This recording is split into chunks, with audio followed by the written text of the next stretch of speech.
Hello friends, welcome to my channel. నేను మీ పల్లవి. ఈరోజు video వచ్చేసి మైసూర్ పాక్ చూపించబోతున్నానండి. మన ఛానల్లో చాలా రకాల స్వీట్ రెసిపీసే ఉన్నాయి, బట్ మైసూర్ పాక్ పెట్టడం కొంచెం లేట్ అయిందనమాట. ఎందుకంటే నాకు కూడా పర్ఫెక్ట్గా వచ్చిన తర్వాతే పోస్ట్ చేద్దామని ఇన్ని రోజులు వెయిట్ చేశానమాట. సో ఇక్కడైతే నాకు మైసూర్ పాక్ చాలా ట్రై చేసిన తర్వాత ఇప్పుడు కుదిరిందనమాట.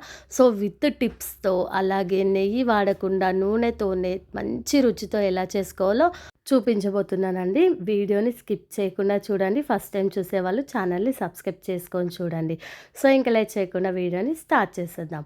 ముందుగా ఒక కప్పు శనగపిండిని జల్లించి ఒక బౌల్లోకి తీసి పక్కన పెట్టేసుకోండి.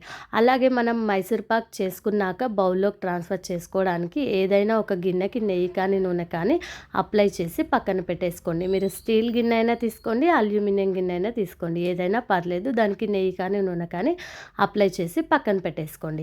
అలాగే ఒక కప్పు శనగపిండికి 2 కప్పుల పంచదార కరెక్ట్గా సరిపోతుంది. ఇది ఒక కడాయిలోకి వేసి పక్కన పెట్టేసుకోండి. గుర్తుపెట్టుకోండి, మందంగా ఉన్న గిన్నెని మాత్రమే తీసుకోండి మైసూర్ పాక్ చేసుకోవడానికి. ఇక్కడ నేను కడాయి తీసుకుంటున్నాను, అది మందంగా ఉంది. స్టీల్దైనా సరే, ఐరన్ అయినా సరే, ఏదైనా తీసుకోండి. మందంగా, అడుగు మందంగా ఉన్నది తీసుకోండి. అలాగే మరొక గిన్నెలోకి ఒక 2 కప్పుల వరకు నూనె తీసుకుంటున్నాను. ఈ నూనె వచ్చేసి ఎలాంటి సువాసన వాసన లేని నూనె అండి, అంటే ఫ్లేవర్లెస్ ఆయిల్ అనమాట. సో ఇక్కడ నేను వచ్చేసి freedom oil are sunflower oil తీసుకోండి, ఏదైనా పర్లేదు. అది ఫ్లేవర్లెస్ కాబట్టి ఏం పర్లేదు అనమాట. సో ఇలా నూనె 2 కప్పులు వేసుకున్నాక స్టవ్ ఆన్ చేసేసుకొని ఒక పక్కన నూనె పెట్టేసుకోండి, ఇంకొక పక్కన స్టవ్ ఆన్ చేసేసుకొని మనం పంచదార వేసుకున్న కడాయి ఉంది కదా, అందులోకి ఒక కప్పు నీళ్లు వేసేసుకొని పంచదారని కరిగించుకోవాలి. సో 2 పక్కల మనకి నూనె వేడవుతూ ఉంటుంది, ఇంకొక పక్కన పంచదార పాకం పట్టుకోవాలన్నమాట. సో 2 ప్రాసెస్ ఎట్ ఏ టైంలో ఒకేసారి చేసుకోవాలి. మీకు కుదిరితే ఎవరి హెల్ప్ అయినా తీసుకోండి, లేకుంటే ఒక్కరే అయినా కూడా ఈజీగా చేసుకోవచ్చు. నూనె సిమ్లో పెట్టేసేయండి, అది వేడి అవుతూ ఉంటుంది. ఇక్కడ మనం పంచదార పాకం పట్టుకోవాలన్నమాట. 2 కప్పుల షుగర్కి 1 కప్పు వాటర్ వేసేసుకున్నాను.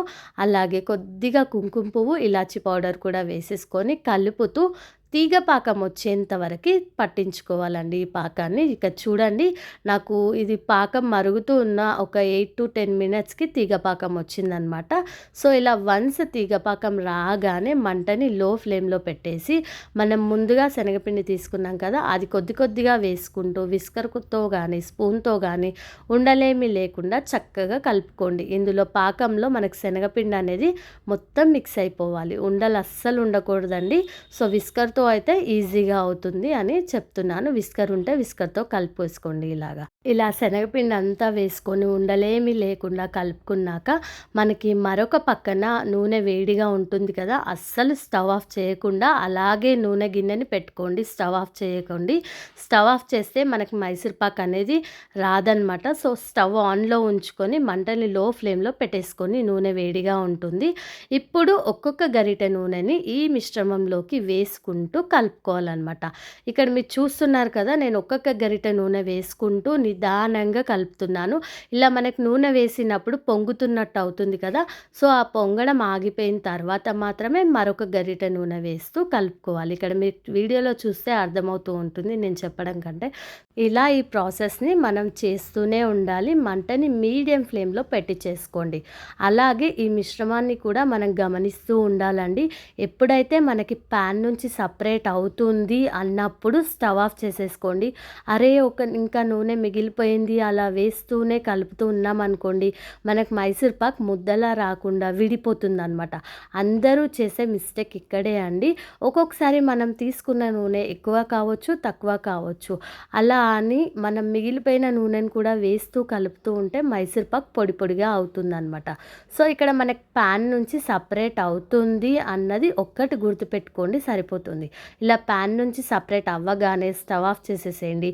మిగిలిన నూనె ఏమైనా ఉంటే మైసూర్ పాక్లో వేసేసి కలపకుండా ఈ మైసూర్ పాక్ మిశ్రమాన్ని మనం ముందుగా నెయ్యి రాసి పెట్టుకున్న గిన్నె ఉంది కదా, అందులోకి వెంటనే ట్రాన్స్ఫర్ చేసేసుకోవాలి.